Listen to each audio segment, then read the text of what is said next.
Meio-dia e 1 na sua tela, imagens de uma operação que está acontecendo em Valparaíso. Essa casa no bairro Pacaembu era usada como laboratório de drogas. No local, a polícia encontrou vários materiais usados no preparo dos entorpecentes. Daqui a pouco, todos os detalhes. Nós vamos falar também de um assunto muito importante, principalmente para quem tem criança pequena em casa: os engasgamentos. Ao vivo, o Corpo de Bombeiro vai dar dicas que podem salvar a vida numa situação de emergência. Confira agora outros assuntos que são destaque nesta quarta-feira. 2 homens são presos em flagrante dentro de loja em Lusiânia. Em Formosa, menor é apreendido por tentativa de latrocínio. Caminhão invade casa no Parque Estrela d'Alva 3.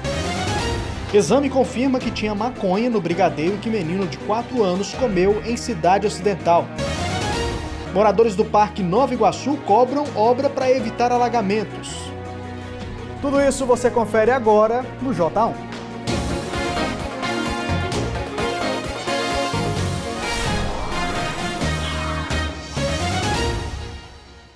Olá, muito boa tarde para você. O Jornal Anhanguera está começando com as principais notícias aqui do entorno de Brasília. A gente abre essa edição falando sobre a operação da Polícia Civil do Distrito Federal. Um laboratório de drogas foi descoberto no bairro de Pacaembu, lá em Valparaíso. Essa investigação durou 8 meses. Segundo a polícia, o local servia para produzir e armazenar as drogas para traficantes das regiões de Samambaia e Ceilândia. A droga era vendida no local e distribuída no Distrito Federal. Foram 8 meses de investigação, como eu já disse. Foram apreendidos haxixe, maconha, êxtase e skunk, que é uma derivação da maconha. Vários materiais usados na preparação dos entorpecentes foram apreendidos. Além de drogas, os policiais encontraram na casa essa pistola aí, .40, que estava escondida no meio dos materiais. Esse carro também estava no quintal do imóvel, ele foi apreendido. Segundo a polícia, o veículo é roubado. A repórter Thalia Santos está acompanhando a operação. Ela conversou agora há pouco com o delegado de Ceilândia, que está comandando essa operação. Vamos ver. Esse imóvel aqui, nós constatamos que ele era utilizado como um laboratório clandestino para o trato de substância entorpecente, ou para melhorar ou para aumentar a quantidade do produto. Que tipos de drogas foram encontradas? Nós encontramos maconha, já sendo trabalhada para ser transformado em haxixe, cocaína e outros comprimidos que a gente não definiu ainda o que seria, mas é uma substância entorpecente. E como é que funcionava? Os traficantes vinham aqui comprar para distribuir em outras regiões do DF? Isso, principalmente na área de Ceilândia. Eles vinham, compravam alguma droga em quantidade para ser revendida lá na área de Ceilândia. No Jornal Anhanguera, segunda edição, tem a reportagem completa com o balanço dessa operação. E em Formosa, um adolescente foi apreendido por tentativa de latrocínio. Segundo a polícia, ele agrediu as vítimas durante o assalto a uma lanchonete. O assalto aconteceu no dia 3 de março. Segundo a polícia, o adolescente foi agressivo e ameaçou quem estava no estabelecimento. Ainda de acordo com a polícia, várias pessoas foram agredidas. O menor estava armado e usou a arma para bater nas vítimas. A Polícia Civil localizou o adolescente através de denúncia anônima. Ele estava escondido em Brasília. Com o menor, a polícia também apreendeu a motocicleta que foi utilizada no crime. O menor foi levado para o CASE, o Centro de Inserção Social de Formosa. Aqui em Lusiânia, 2 homens foram presos suspeitos de roubarem um carro em Brasília. De acordo com a polícia, os homens estavam parados na GO 425 usando drogas quando foram abordados pela PM. No momento da abordagem, a polícia analisou a placa do carro, que era clonada. O Edson Ferreira, de 23 anos, e Davi Braga Ribeiro, de 21, foram encaminhados para o Centro de Detenção Provisória. Olha só, a polícia continua investigando o caso da criança de 4 anos que passou mal depois de comer um brigadeiro com drogas no domingo de Páscoa em Cidade Ocidental. A mãe dessa criança continua desaparecida. Os policiais não conseguiram localizar a mulher para entregar a intimação para o depoimento. Ela desapareceu no domingo depois de levar o filho de 4 anos para o Hospital Municipal de Cidade Ocidental. A criança chegou na unidade passando mal. Eu observei que o seu olho estava muito avermelhado e grande, assim, olhando o detalhe, ele assustado assim pra gente, né? De acordo com a polícia, a mãe contou ao médico que a criança comeu brigadeiro. A polícia fez uma perícia preliminar na colher que teria sido usada no preparo do doce. O exame apontou a presença de maconha. O material foi encaminhado para Goiânia, onde será feito um teste mais completo. Se ficar constatado que a mãe, mesmo sabendo da lesividade da substância, colocou isso no chocolate e ofereceu a uma criança de 4 anos, ao nosso entender, ela assumiu o risco de matar essa criança, então vai responder por tentativa de homicídio. Além do menino de 4 anos, a mulher tem outros 2 filhos de 1 ano que são gêmeos. As crianças foram levadas para um abrigo pelo Conselho Tutelar. A Polícia Civil disse que o exame detalhado está sendo feito em Goiânia ainda não tem uma data para ficar pronto. Começou ontem em Cristalina a Operação Escola Mais Segura. Essa é uma ação em conjunto com a Polícia Civil, Polícia Militar e Guarda Municipal. O objetivo da operação é prevenir o tráfico de drogas na porta das escolas. A operação está acontecendo em dias alternados. Durante a operação, pessoas e veículos estão sendo revistados. Ontem, 2 pessoas foram apreendidas e 2 motos foram recapturadas.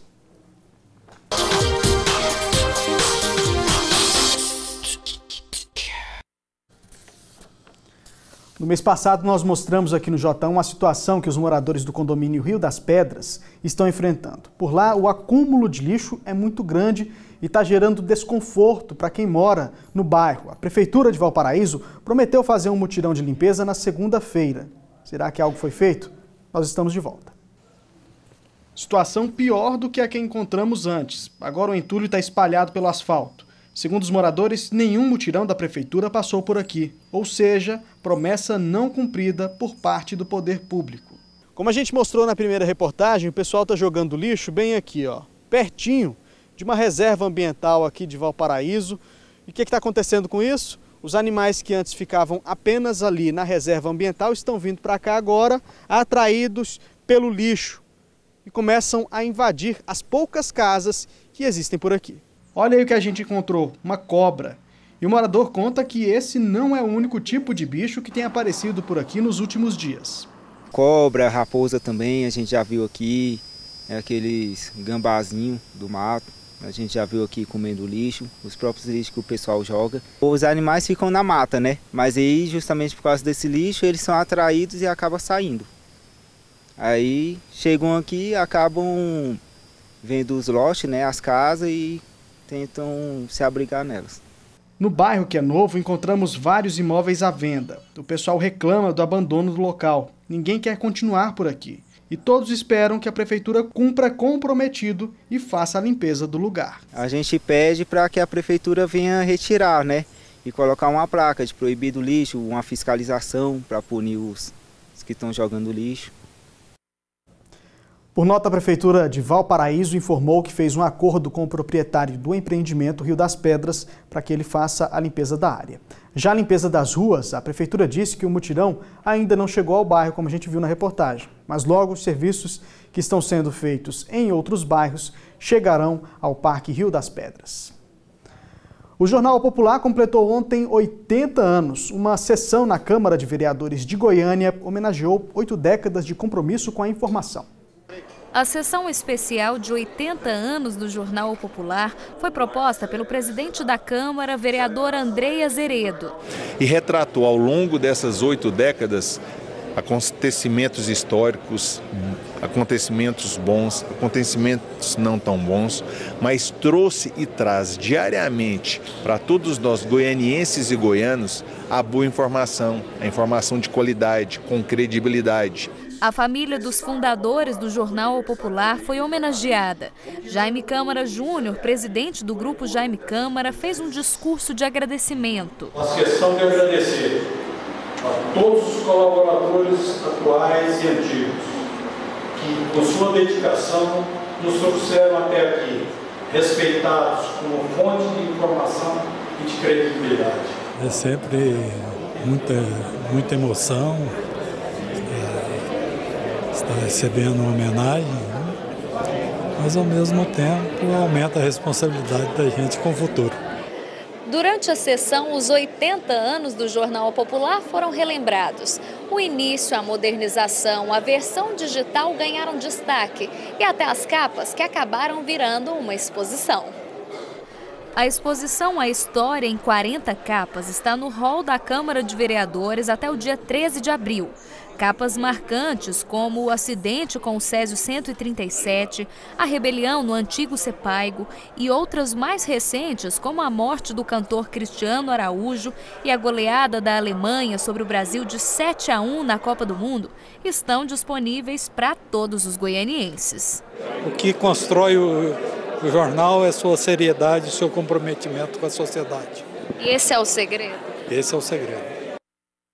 E veja a seguir, 2 homens são detidos aqui em Lusiânia em uma loja. A suspeita é que eles estavam escondidos esperando a loja fechar para praticar um assalto. E o Corpo de Bombeiros vai dar dicas de socorro em caso de engasgamento. Você pode participar mandando a sua dúvida pelo aplicativo QVT ou pelo nosso e-mail jornalismo.lusiania@tvanhanguera.com.br.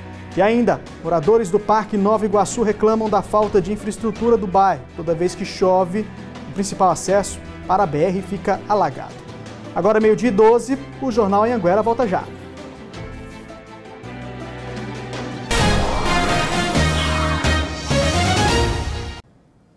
O Jornal Anhanguera está de volta e a gente fala que um homem e um menor foram apreendidos dentro de uma loja no centro de Lusiânia ontem no final da tarde.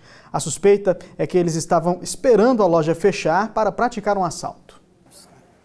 Quando a polícia chegou, os 2 homens estavam escondidos atrás de um armário da loja. Sostenos Ferreira da Silva, de 21 anos, e um adolescente de 15 estavam armados com 2 revólveres com munições. Eles teriam se passado por clientes da loja e não chegaram a abordar ninguém, mas os funcionários desconfiaram e chamaram a polícia. A suspeita é de que eles fossem render os funcionários quando a loja fechasse e depois roubariam aparelhos eletrônicos de maior valor, como celulares e televisões. Pelo modus operandi, porque teve uma situação dessa em dezembro do ano passado, em que foi subtraído também na mesma loja mais de 100 aparelhos telefônicos, e os quais também foram recuperados naquela ocasião pela Polícia Militar. E nessa situação, tudo indica que eles iriam render os funcionários da loja e ali iriam fazer a limpa na loja, levando também aparelhos, celulares, iPhone, e iriam subtrair todos esses objetos. Os 2 homens prestaram depoimento e foram liberados. Os moradores do Parque Estrela d'Alva 3 levaram um susto ontem no final da tarde. Um caminhão sem freio invadiu uma casa e derrubou o muro. Tá vendo aí o que acabou de acontecer aqui, ó? A gente pede alguém para tomar uma providência, que só os caminhões aqui nessa fábrica da Bung, ninguém dá uma providência, só a tragédia aconteceu aqui agora. Por pouco não pegou as crianças que estavam brincando aqui, ó. Mas o caminhão entrou todinho dentro do lote ali, ó. Quase derrubava a caixa d'água do vizinho lá. Gente, que perigo, né? Como a gente viu aí, os moradores reclamam que vários caminhões como esse que a gente acabou de ver ficam estacionados na porta das casas desses moradores. Nós entramos em contato com a empresa Bung Alimentos, que informou que lamenta o ocorrido e disse que a empresa irá reconstruir o muro desta casa que nós mostramos no vídeo agora e também vai se responsabilizar por todo o prejuízo. Disse ainda que vai conversar com os motoristas dos caminhões para terem mais cuidado e evitar acidentes como esse.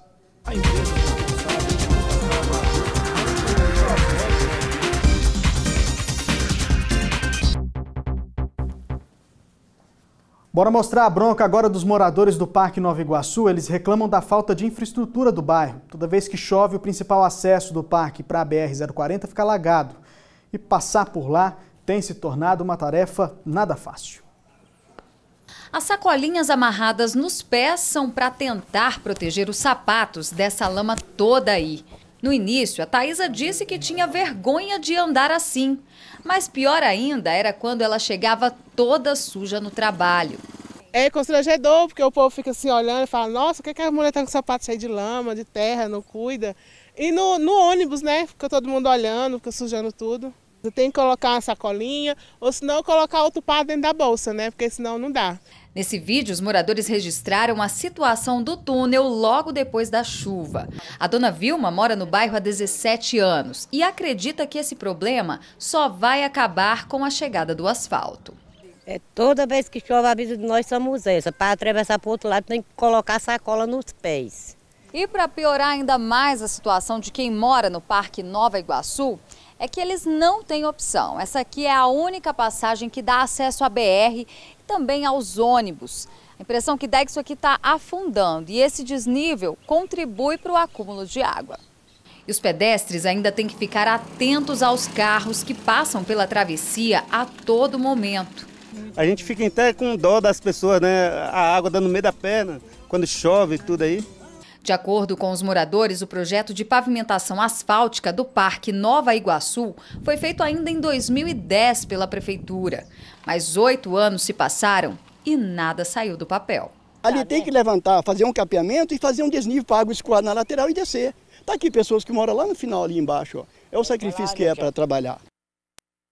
Gente, um acesso só para pedestres e para carros. Isso não está certo, está errado.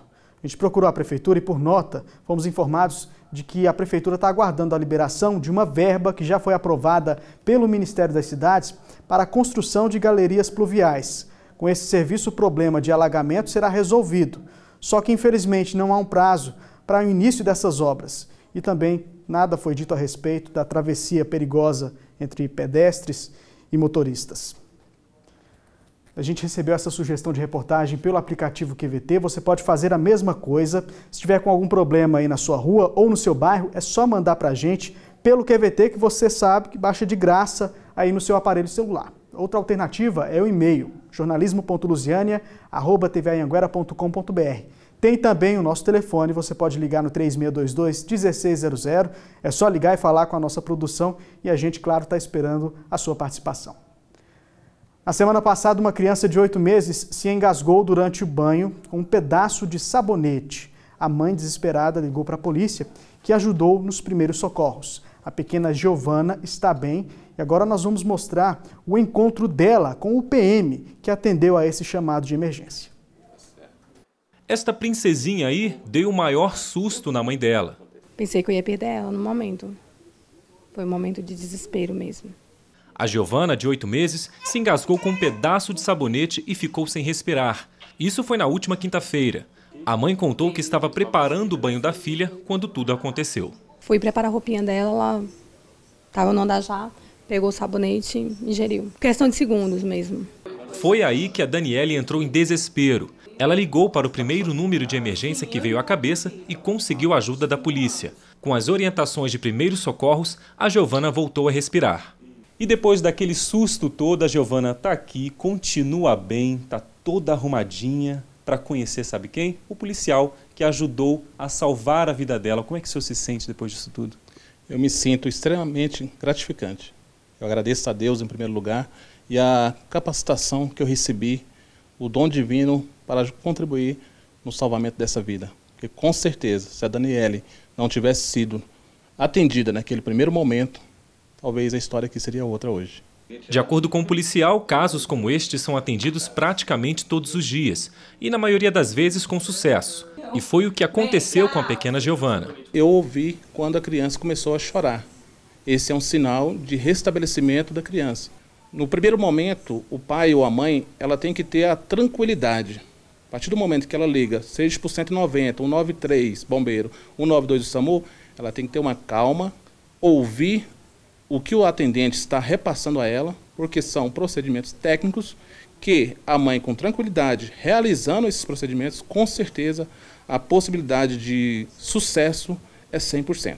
No coração da mãe, sobra espaço para tanto agradecimento. Gratidão mesmo, é alívio. Como vimos aí na reportagem, os primeiros socorros ajudaram a salvar a vida da Giovana. Para falar sobre esse assunto, nós estamos recebendo aqui no estúdio do Jornal Anhanguera o Tenente Gabriel Lins, que é do Corpo de Bombeiros, para explicar como tem que ser feito esse primeiro socorro, esses primeiros socorros.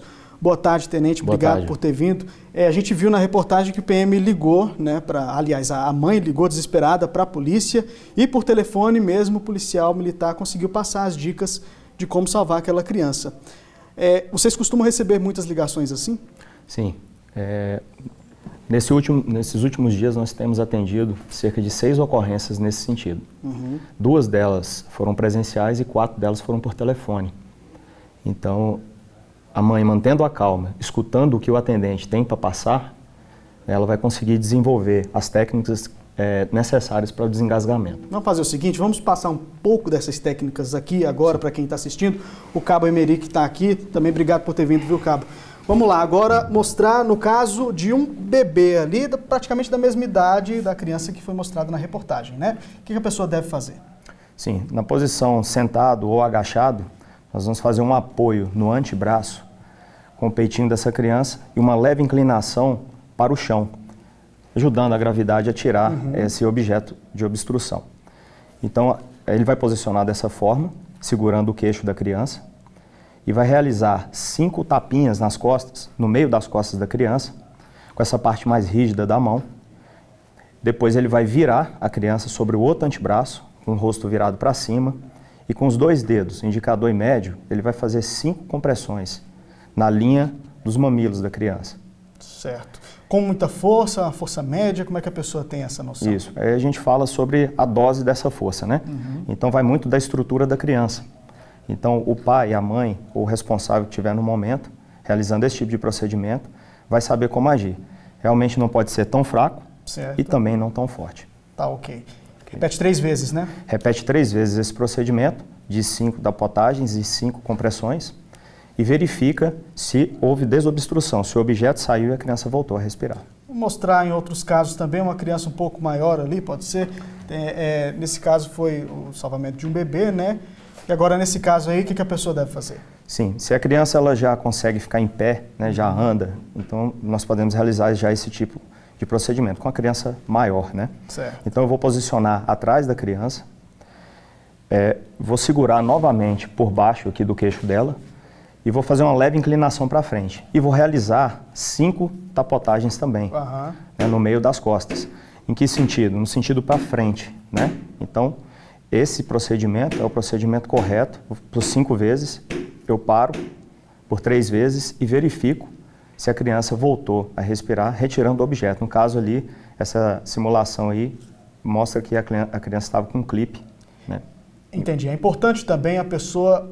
Primeira coisa, ela, claro, fica desesperada, bate aquele desespero, mas tem que ligar para a polícia, tem que ligar para o Corpo de Bombeiros, né? Sim, o procedimento correto é, numa situação como essa, pegar imediatamente o telefone e acionar socorro, né? 190, 193 ou 192. Enquanto isso, por telefone mesmo é possível passar essas orientações, né? Até a chegada da viatura, o atendente não desliga o telefone, permanece com o responsável na linha, passando todos esses procedimentos.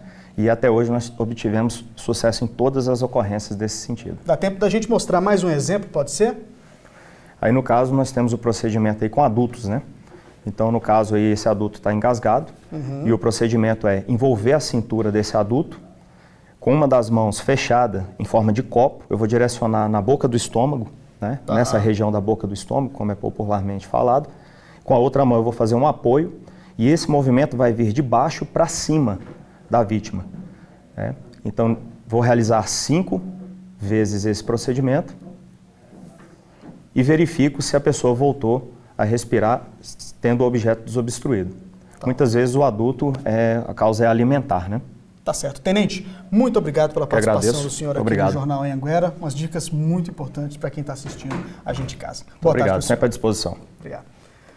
Olha só, quando a gente tem um sonho, não tem barreira, né? O da Dona Maria era voltar a estudar e veja só, ela fez isso depois de décadas, se formou no ensino médio aos 91 anos e está fazendo mais planos.